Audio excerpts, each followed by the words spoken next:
طاجن مكرونة من اللي قلبك يحبه، طعمه حلو جوسي خطير وكمان اقتصادي، بدون لحوم او فراخ ولا فول صويا، بالخضروات، حاجة كده روعة. لسلق المكرونة هغلي مية على النار، هضيف فيها شوية ملح، هنزل عليها بكيس مكرونة اقلام. انا زودت نص كيس مكرونة تاني، استوت معايا المكرونة كده 3/4 سوا. هطفي عليها النار واصفيها واخد المية بتاعتها، وارش نقطة زيت على المكرونة علشان ما تتمسكش مع بعضها. اللي عمل الحشوة 3 معالق من الزيت النباتي، هضيف عليهم بصلتين متقطعين مكعبات، هشوحهم لحد ما يتبلوا. دبلت معايا البصلة بالشكل ده من غير ما تاخد لون، هنزل ب3 فصوص من الثوم المبشورين.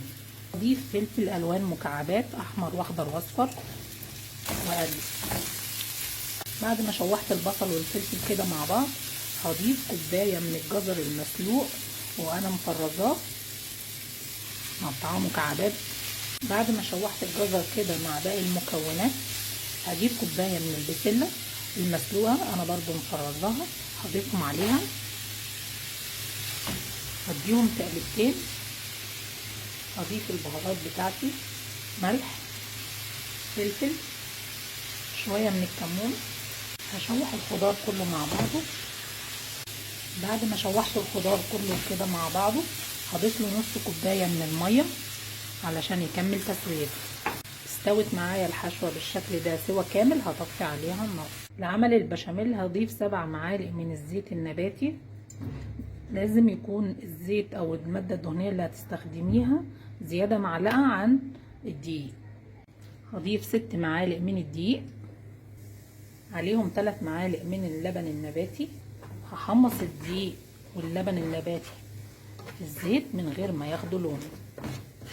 حمصت الدقيق بالشكل ده هو واللبن في الماده الدهنيه. هنزل بميه سلق المكرونه وهقلب بسرعه عشان افك تكتلات الدقيق بالشكل ده. وبعدين اضيف بقيه الميه وافضل اقلب لحد ما اخد القوام اللي انا عاوزاه. بقى قوام البشاميل اللي معايا كريمي بالشكل ده، هسيبه يغلي غلوتين على النار وهتبله ملح وفلفل. لو حضرتك عايزه تضيفي مكعب مرقه ضيفي، انا مش هضيف غير ملح وفلفل. غلي البشاميل بالشكل ده، هتبله ملح وفلفل. ونراعي في اضافه الملح ان ميه سلق المكرونه كان فيها ملح.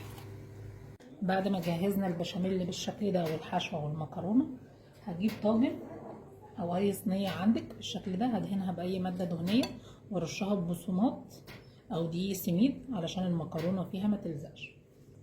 علشان المكرونه تطلع معايا قطعه متماسكه، هضيف شويه من البشاميل على المكرونه واقلبهم فيها. قلبت المكرونه بالشكل ده بشويه البشاميل، هضيف نصها في الطاجن، افردها. هضيف الحشوه اللي عملناها، حشوه اقتصاديه وطعمها حلو ومفيده ومغذيه للولاد. هضيف شويه من الجبنه الموتزاريلا على الحشوه، دي اضافه زياده، لو حضرتك مش عايزه تحطيها ما تحطيهاش، ودي موتزاريلا نباتي.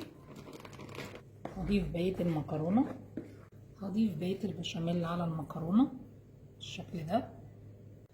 بعد ما كملنا الطاجن بتاعنا بالشكل ده، هدخله على فرن متشغله من قبلها بربع ساعه عشان تاخد درجه حراره مظبوطه على درجه حراره 220. ده شكل طاجن المكرونه بتاعنا بعد ما خرج من الفرن. لو عايزه تاكليه متماسك سيبيه يبرد خالص وبعدين قطعيه، لو عايزه تاكليه جوسي وطري كده قطعيه على طول اول ما يخرج من الفرن. هتبقى معاكي كده وهي سخنه بالشكل الجميل السايح الجميل ده.